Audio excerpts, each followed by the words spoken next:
Olá! Não é só agora, em 2025, que os preços dos alimentos têm assustado os brasileiros.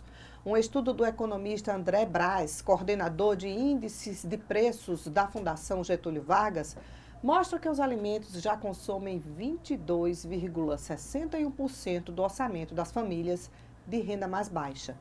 O fato é que, com a alta dos alimentos, o peso dos gastos no orçamento das famílias brasileiras aumentou de forma significativa.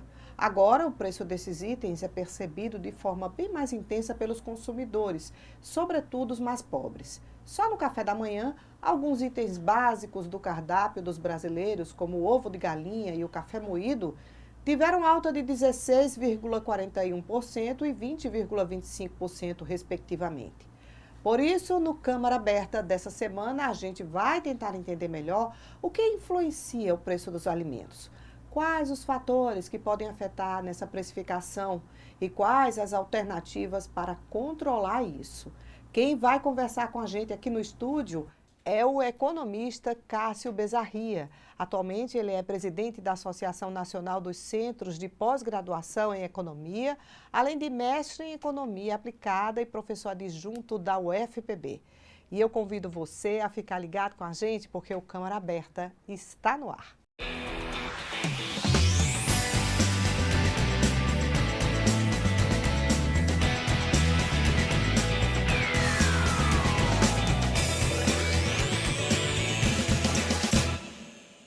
Seja muito bem-vindo ao nosso programa, professor Cássio. Muito obrigado, eu agradeço demais a oportunidade de estar aqui com vocês.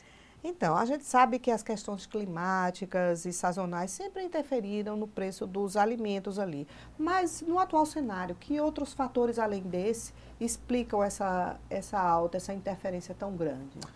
Olhando o caso específico do Brasil, né, a gente tem alguns fatores, por exemplo, a taxa de câmbio é uma variável importante para explicar preços de produtos no Brasil. Nós somos dependentes, né, da importação de muitos produtos. Então, quando a nossa moeda perde poder de compra, ou seja, quando a taxa de câmbio aumenta, significa que o real está perdendo poder de compra frente ao dólar, por exemplo. E isso implica que aumenta o custo de importação de determinados produtos. Por exemplo, o petróleo. Nós somos um país fortemente dependente do transporte terrestre. Então, quando aumenta o custo de importação do petróleo, isso muitas vezes chega ao nosso bolso com preços de combustíveis maiores. A gente exporta tanto petróleo, tem tanto petróleo no Brasil, mas ainda importa. Mas ainda importa muito petróleo. Então, cerca de 30% do nosso consumo doméstico ele é importado. Então, isso acaba influenciando os preços praticados aqui. Se você olha a balança comercial da Paraíba, especificamente, mais de 50% dos produtos importados pela Paraíba ou são petróleo bruto ou derivados do petróleo. Então, há um efeito direto dessa depreciação cambial sobre os preços praticados por esses produtos aqui no nosso país. Aí existem outros fatores, alguns você já mencionou, questões climáticas, né? Quando há quebra de safra, por exemplo, a gente está em evidência hoje a discussão sobre café, ovos, carne, entre outros produtos que tiveram os preços em destaque, não só no Brasil, né? Muito derivado a questões climáticas que se configura como uma quebra de safra, né? Então, isso acaba tendo efeito direto ali sobre os preços desses produtos, né? Produtividade também, ou seja, tem setores que perdem produtividade ao longo do tempo, isso acaba influenciando os preços. Tarifas de importação, quando um país impõe uma tarifa de importação sobre os produtos de de um outro país, isso acaba influenciando os custos também. Existe uma série de outros fatores aqui que a gente poderia mencionar e que têm ajudado a explicar esses aumentos dos preços tanto no Brasil como em outras partes do mundo. Professor, por que o preço dos alimentos é considerado um indicador econômico? Olha, é porque se a gente parar para pensar num domicílio, uma a casa de nós brasileiros, né? A gente vai dividir ali as nossas contas em habitação, alimentação, vestuário e transporte. Basicamente essas 4 contas principais, né?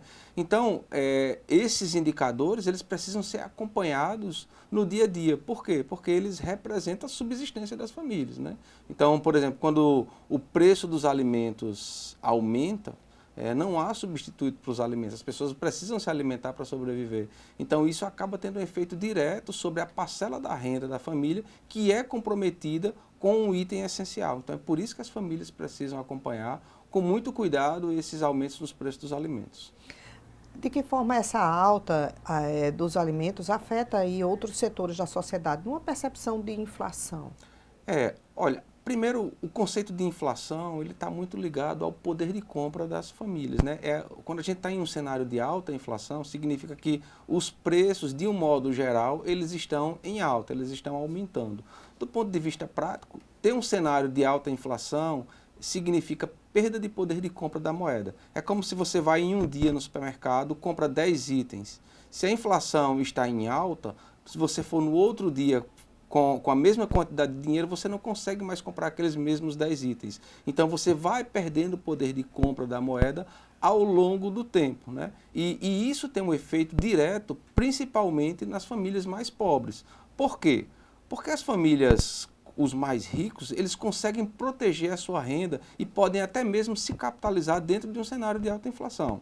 Ilustrativamente, em um cenário de alta inflação, eu posso pegar o meu recurso e alocar em títulos da dívida pública. Então, eu vou ter rendimentos advindos da inflação, porque eu consegui, não comprometi toda a minha renda, tenho uma sobra, consegui comprar títulos da dívida pública. O mais pobre, não acontece isso. Por quê? Porque a pessoa que ganha um salário mínimo, 2 salários mínimos, essa renda está praticamente destinada para consumo. Então, ela não consegue ter como se proteger desse efeito perverso que é a inflação. Sim. Então, a inflação acaba sendo um mecanismo, um importante mecanismo de desigualdades sociais. As pessoas se tornam mais pobres dentro de um cenário de alta inflação. Professor, com a inflação dos alimentos, a gente pode dizer que o grupo de produtos hoje consome mais das famílias do que os gastos básicos que o senhor já citou aqui, habitação, água, luz, entre outros? Olha, o DIEESE, ele faz esse acompanhamento mensal dos custos da cesta básica nas capitais do Brasil, né? E olhando os dados do DIEESE, a gente consegue perceber que 40% do salário mínimo hoje, ele está destinado à compra da cesta básica, né? Ou seja, hoje a cesta básica representa 40% do salário mínimo das famílias, né? Então, há de fato um comprometimento de uma parcela significativa da renda das famílias. 40%, porque 60% não dá para completar tudo, né? A conta não bate ali, não é isso? Exatamente. 60% vai ficar para pagar transporte, vestuário, entre outras, aluguel, né? Então, de fato, isso acaba sendo um caminho para que as famílias se endividem para tentar fechar as contas do mês, como é o que a gente tem percebido aí ao longo do tempo. A cada ida ao supermercado, os preços de determinados produtos da cesta básica sofrem alteração, como a gente vem falando aqui. Muito tem se questionado o preço do café. A alta aí nas gôndolas do varejo foi de 46% só no ano passado. Falando especificamente do café, o que é que explica esse aumento, professor? O café é um exemplo bem ilustrativo, né? A gente tem, se a gente for parar para pensar no mundo, né? Nós temos 4 grandes produtores mundiais de café: Brasil, Colômbia, Indonésia e Vietnã. Sim. No ano de 2024, 2 desses 4 grandes produtores tiveram quebra de safra: Vietnã e a Indonésia. E aí sobrou para quem abastecer o mundo com café? O Brasil e a Colômbia. Então, nós acabamos assumindo esse papel de exportar mais café. E é aquela lógica, quando a demanda aumenta, né? Exato. Falta um pouco mais, aí você sobe o valor, não é isso? Exatamente. A gente teve uma redução na oferta, né, porque 2 grandes produtores tiveram problemas com a sua safra, mas a demanda continua a mesma. Eu continuo tomando o mesmo café que eu tomava antes. Então, isso acaba tendo um efeito, quando você tem um excesso de demanda, um efeito sobre os preços desse produto. E o café, ele é uma commodity. O que é isso? É um produto que tem o seu preço definido no mercado internacional. Sim. Então, os preços no mercado internacional subiram e isso acaba influenciando as decisões dos produtores locais também de tentar vender mais esse produto para o mercado internacional. Isso acaba influenciando também os nossos preços domésticos. Então, quebra de safra influenciou a oferta mundial de café, que influenciou os preços praticados no mundo e aqui no país, tá? perspectivas. Perspectivas é que esses países voltem a ter um papel importante na oferta mundial de petróleo, de café, desculpe, e isso faça com que os preços voltem ao seu nível anterior. Mas esse é o cenário de hoje, né? E um outro fator, eu gosto muito de insistir na taxa de câmbio, porque essa variável é que vai regular ou dizer se comprar do Brasil está mais caro ou mais barato. Desde novembro de 2023 que o real vem perdendo poder de compra no mercado internacional. Então, se tornou mais barato comprar do Brasil, né? Eu falo isso do mercado estrangeiro. Então, a gente acaba exportando mais desses produtos e, mais uma vez, o mercado doméstico muitas vezes acaba pagando esse preço. Vamos falar do ovo de galinha? Muitas famílias têm no ovo a principal fonte de proteína, né? Então, as cotações dos ovos atingiram aí o maior patamar diário da série histórica, né, do Centro de Estudos Avançados em Economia Aplicada. Então, o ovo sofreu reajustes, já chegaram aí a 40% em diversas regiões do país. Como é que a gente explica esses ovos estarem tão caros para a gente adquirir aí e botar na nossa mesa? Então, o ano de 2025 ele tem sido um ano atípico, né? Quando a gente olha, por exemplo, a série histórica de preços dos ovos, ela inclusive chegou a cair em determinados momentos aí de 2024, né? Mas especificamente para o ano 2025 nós temos alguns pontos que merecem a atenção. Um deles se vocês tem sido extremamente noticiado, né? Que os Estados Unidos, por exemplo, está passando por um período de gripe aviária. Então, diversas galinhas foram eliminadas lá nesse país para tentar controlar esse problema, né, de saúde pública. E isso acabou influenciando também a produção de ovos naquele país. Então, hoje os preços dos ovos nos Estados Unidos cresceram muito mais do que aqui no Brasil. Uhum. E isso acaba influenciando, as pessoas querem continuar consumindo, o que é que elas vão fazer? Elas vão buscar mercados alternativos, né? Então, o Brasil acabou, em janeiro, por exemplo, teve um aumento de 20% nas exportações de ovos do Brasil. Né? Aí falta ovo aqui. Exatamente. Então, quando a gente começa a abastecer outros mercados, e por que a gente vai abastecer os mercados? Porque, mais uma vez, os preços cobrados lá são maiores do que aqui. Então, a gente prefere, muitas vezes, vender para o mercado internacional a vender ao mercado doméstico por praticar preços menores. Mas esse processo de substituição acaba influenciando também os preços domésticos. E aí a gente tem outros fatores também que merecem atenção. É que todo início de ano, né, ali final de janeiro, início de fevereiro, tem o retorno às aulas, né? Então, quando a gente olha a série histórica de preço dos ovos, há sempre esse salto nos preços para esse início de ano. Então, a volta às aulas é um desses fatores que pode... Então, juntou uma coisa a outra, né? Exatamente. Então, acaba ajudando ali a crescer um pouco a demanda por essa proteína. A gente tem o preço da carne que está em alta. Então, quando o preço da carne sobe, por exemplo, as pessoas tendem a substituir o consumo de carne por um outro produto. Mas nem está dando, viu? Porque o preço do frango subiu, às vezes um quilo ali de peito de frango está mais ou menos uma bandeja de 30 ovos. Pois é, então esse processo de substituição acaba influenciando, aumentando tudo, né, no final das contas. E a gente entra dentro de um período também, que é o período de quaresma, né, que as pessoas, por questões religiosas, também tendem a substituir as carnes por carne vermelha, por outras proteínas. E mais uma vez, é mais um fator que reforça esse aumento na demanda por essa proteína no início do ano e que acaba influenciando seus preços. Estamos conversando sobre a economia e a alta nos preços dos alimentos com o economista Cássio Bezarria. É hora do intervalo, daqui a pouco nós voltamos.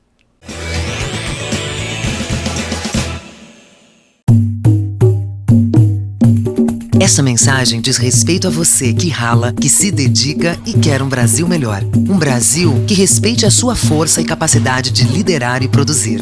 Que respeite o seu direito de ir e vir sem medo. O seu direito de se sentir segura e acolhida para seguir em frente. E que entende que esse respeito precisa ser exercido e defendido todos os dias. Só teremos um Brasil melhor com respeito às mulheres. Brasil, União e Reconstrução. Este é um chamado para nos unirmos contra o ódio espalhado pelas fake news, informações falsas que podem destruir a democracia e, mais do que isso, destruir famílias, reputações, vidas. E se a vítima fosse um amigo, sua filha? E se fosse você? Acesse gov.br/Brasil contra Fake. É hora de frear o ódio, parar de repassar informações falsas, checar cada fato e sua fonte. Porque quem espalha fake news, espalha destruição. Brasil, União e Reconstrução. Governo Federal. Estamos aqui pelas ruas do Cristo para saber qual é a João Pessoa que o pessoense quer pro futuro. Me diz um negócio, qual é a João Pessoa que tu quer pro futuro? Rapaz, eu acho que é uma João Pessoa mais planejada, mais desenvolvida e pensar pro nosso futuro. E o futuro de João Pessoa passa por aqui, debatendo o futuro da cidade que está perto de chegar a 1 milhão de habitantes. Somos a capital que mais cresce no Nordeste e é por isso que o debate do plano diretor, da ocupação do solo, do zoneamento, tudo passa por aqui. Câmara Municipal de João Pessoa, a casa do povo. A Cultura da Paraíba em Alta, um programa intimista apresentado pelo Mestre Fuba. Ele começou a exercitar a sua arte nas redes sociais. Eu dei um coice na engenharia pra fazer teatro, música e poesia. Com artistas da terra, música, artes plásticas, literatura, teatro e cinema. O Jardim Cultural da Paraíba aqui, na TV Câmara, às 7h30 da noite, toda sexta-feira.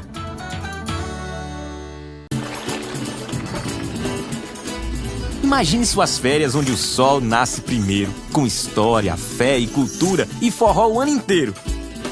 De um povo acolhedor, como nunca se viu na vida. Faça logo suas malas e vem-se embora pra Paraíba. Nós temos um litoral de águas verdes quentinhas, um rio que corre pro mar, um forte Santa Catarina, cores e tantos sabores, e uma natureza tão linda. Não pense nem duas vezes, vem-se embora pra Paraíba. O maior São João do mundo é feito lá em Campina. Rapel na pedra da boca, Hollywood nordestina, pegada de dinossauro, beleza que só a bexiga. Homem, o que tu tá esperando? Vem-se embora pra Paraíba.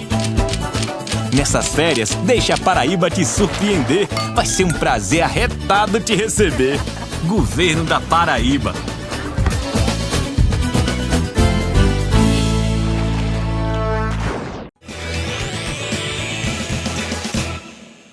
Câmara Aberta está de volta com a nossa entrevista com o economista Cássio Bezarria sobre a alta no preço dos alimentos. Professor, como o senhor tem visto as medidas do governo até agora na tentativa de conter essa alta no preço dos alimentos? A gente sabe que houve aí já o início da alíquota, né, da importação da carne que foi zerada, né, para ver se isso se segurava um pouco o preço dos alimentos, mas não é só isso, não é? Exato. A gente sabe que o aumento nos preços dos alimentos tem um efeito muito forte, né, de repercussão nacional, porque, mais uma vez, influencia principalmente os mais pobres, né? Então, o governo tem tentado, de alguma forma, contornar esse aumento nos preços dos alimentos. Foi anunciado na última semana, por exemplo, a retirada de alíquotas de importação sobre muitos desses produtos que tiveram seus preços aumentados. O caso da carne, o caso do azeite, do café, do ovo, entre outros, né? Primeiro é importante ressaltar o que é uma alíquota, né, de importação. É muito bom explicar mesmo. Exato. A gente não só vende para o exterior, nós também compramos do exterior. E muitas vezes os países, como uma forma de tentar proteger a sua economia local ou os produtores locais, eles acabam impondo um tributo, que aí a gente vai chamar aqui de alíquota tributária, sobre a importação desses produtos. Para o quê? Para que o preço do produto produzido no exterior ele se torne um pouco maior e isso torne o indivíduo indiferente entre comprar lá no exterior ou comprar aqui no país, ou até mesmo se torne mais caro lá no exterior, para que a gente priorize as compras do produtor doméstico, né? Uhum. Então, quando a gente elimina essas tarifas, né, tende aos preços desses produtos praticados no mercado internacional se tornarem menores, e aí a gente acaba importando mais desses produtos. Essa é a lógica do governo, eliminar essas tarifas, reduzir os preços de importação, e isso acabar sendo revertido nos nossos indicadores de inflação doméstico, tá?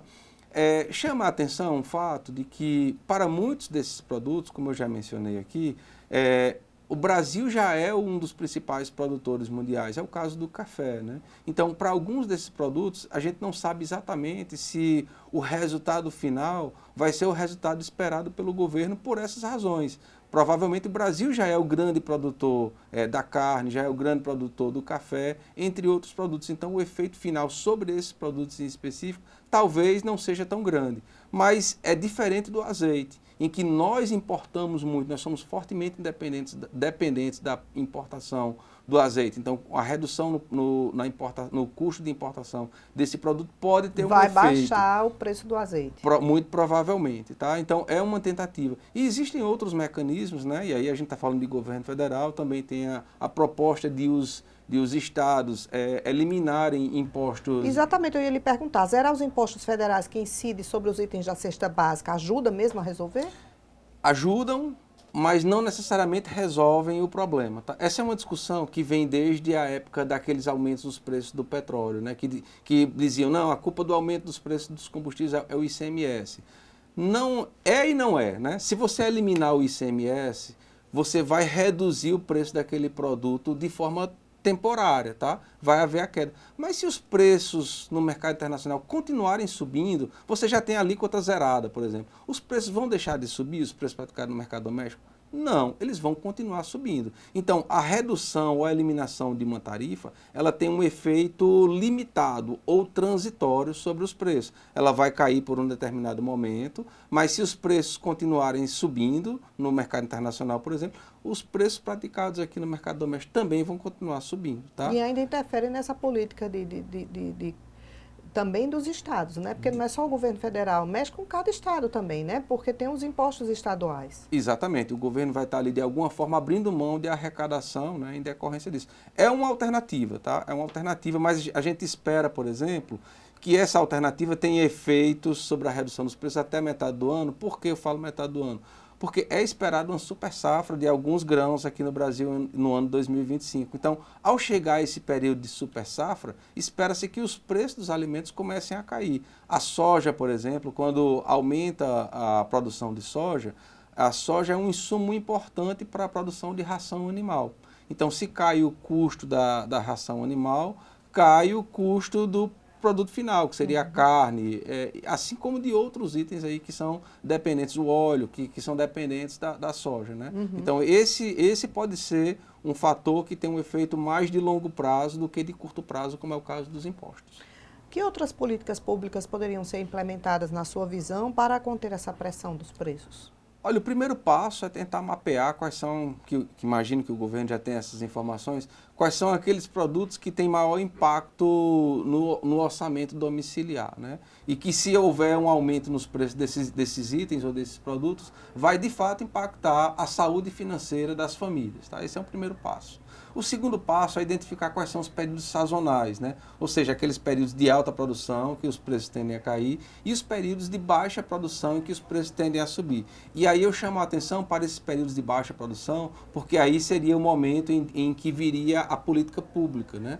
E aí como é que poderia o governo intervir? Mecanismos como esse que estão sendo adotados, mas que eu já mencionei que tem um efeito transitório ou temporário, mas a gente tem a Companhia Nacional de Abastecimento, a CONAB, que tem um papel importante nessa questão de interferência, de algumas interferências no mercado agrícola especificamente. Porque ela armazena, não é isso? Exatamente. Então, a realização ou fortalecimento desses estoques, desses produtos que tem um grande impacto no orçamento domiciliar, a CONAB pode ser utilizado como esse mecanismo, ou seja, eu vou utilizar os meus estoques naqueles períodos de baixa produção com o intuito de estabilizar preços, ou que esse repasse de preços seja o menor possível. Então, esse seria um dos mecanismos aí que poderiam ser utilizados para tentar contornar essas altas dos preços. Há alternativas, né? Será que é possível antecipar altas ou ao menos observando certos indícios? Há um certo controle sobre como esses aumentos podem acontecer? Olha, aí eu falo do profissional economista, né? Sim. Um dos nossos ganha-pão é justamente tentar se antecipar a esses fatos, né? Analisando todos os fatores que podem interferir. Interferir, justamente. Aí é onde entra, por exemplo, observar quais são as previsões climáticas para o ano de 2025? Elas são mais otimistas, elas são mais pessimistas? As condições climáticas acabam sendo um fator importante para isso, né? Existe também aquela questão de substituição de produção de produtos agrícolas, né? O que a gente chama de ciclos agrícolas. Quando o preço de um produto ele é muito alto em um ano, as pessoas tendem a migrar toda a sua produção para aquele item. Aí vai acontecendo esses ciclos. Um ano o preço está alto, outro ano o preço está baixo, né? Então, se é um período em que a produção teve preços altos, muito provavelmente no ano subsequente os preços tendem a ser menores. Então, acompanhar esses ciclos agrícolas acaba sendo um fator importante para determinar os preços futuros desses itens. E também acompanhar como é que está a produção dos nossos concorrentes, né? A gente tem 3 grandes produtores mundiais de soja: Brasil, Estados Unidos e Argentina. Se Estados Unidos tem algum problema com a produção deles, isso com certeza vai ter efeito nos preços futuros praticados aqui no Brasil. Então, e na Argentina também. E na Argentina também. Então, ter esse acompanhamento, ter essa visão global de produção... É importante que todos estejam bem ali nas suas produções. Exatamente, para que a gente não passe por o que a gente está passando agora, né? Só para ressaltar, década de 70 nós tivemos 2 grandes crises de petróleo, porque os países restringiram a oferta mundial de petróleo. Isso teve efeitos sobre o mundo. Mas tiramos uma lição disso. A gente gerou o pró-álcool nesse período que acabou diminuindo esses efeitos dos preços no mercado internacional. Então é isso que tem que ser feito em relação à produção agrícola, né? Ou em relação a alguns desses produtos. É ter esse mapeamento e saber quais alternativas que nós devemos adotar. Em relação às famílias mais pobres, que consequências a alta nesses preços dos alimentos deve trazer nos próximos meses, na sua visão? Olha, de fato, quando o IPEA Data, ele faz esse acompanhamento da inflação por faixa de renda, né? Vai de famílias com renda muito baixa até famílias com renda muito alta, né? Os últimos dados apresentados pelo IPEA mostraram que a inflação ela foi maior para as famílias de renda muito alta. No entanto, esse foi um caso muito particular, porque não é o caso geral. A maior parte das vezes, as famílias de baixa renda ou de renda muito baixa, elas são as mais impactadas por esses aumentos nos preços, né? E como eu já havia mencionado anteriormente, essas famílias elas não têm mecanismos para se proteger desses aumentos nos preços. Então, inflação alta significa famílias muito pobres, ainda mais pobres, porque elas vão estar cada vez mais se comprometendo a sua renda.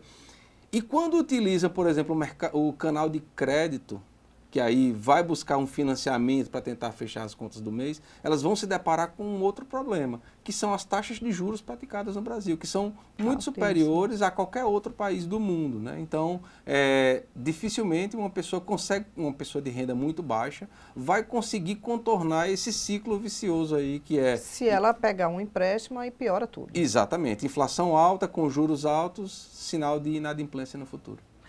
Professor Cássio, quais as melhores formas de se lidar com esse momento do ponto de vista da economia doméstica? A gente já está entrando na nossa fase final da entrevista. Queria que o senhor deixasse algumas considerações aqui em relação à melhor forma de se lidar com este momento, né? Para a economia doméstica ser o mínimo afetada possível, né? Olha, existe algo que nós precisamos exercitar nas nossas casas, que se chama planejamento, tá? Sim. Obviamente que momentos como esse de alta inflação, esse exercício ele tem que ficar ainda mais evidente. Nós temos o hábito de reunir a família para assistir o futebol no final de semana, para assistir um filme, mas nós não temos o hábito de reunir a família para discutir as contas do domicílio, tá? Então, o primeiro passo é entender as contas do domicílio.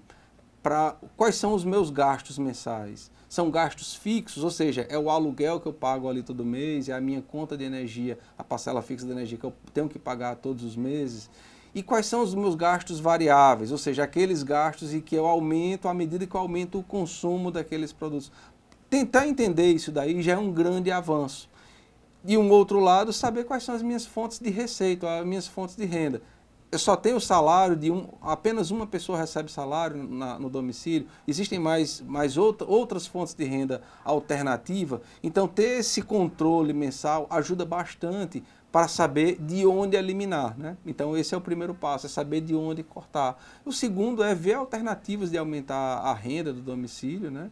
Então, cenários de inflação devem ser encarados como uma fase de maior planejamento para o orçamento domiciliar das famílias. E quem sabe de aprendizado, né? Porque a economia, a educação financeira é hoje um desafio, né, para todos nós. Exatamente. Rendas extras, por exemplo, elas não necessariamente precisam ser destinadas exclusivamente para o consumo, né? Elas podem ser destinadas, por exemplo, para uma melhor qualificação, para que essas pessoas possam ter alternativas de obtenção de rendimentos. Nós somos pagadores de juros, quando nós deveríamos ser recebedores de juros, né? E aí o planejamento financeiro ele acaba sendo um forte aliado para que as famílias possam aumentar as suas receitas. A gente fala muito de cortar gastos, mas por que não aumentar receitas? E aí, isso que a gente falou aqui acaba sendo um grande aliado. Conversamos com o economista Cássio Bezarria sobre a alta nos preços dos alimentos, a quem a gente agradece essa troca aqui, essa aula, né? Todas essas informações, professor. É isso, eu que agradeço a oportunidade e estou à disposição para oportunidades futuras. Na próxima semana a gente volta com outro Câmara Aberta, com outra temática para você. Até lá!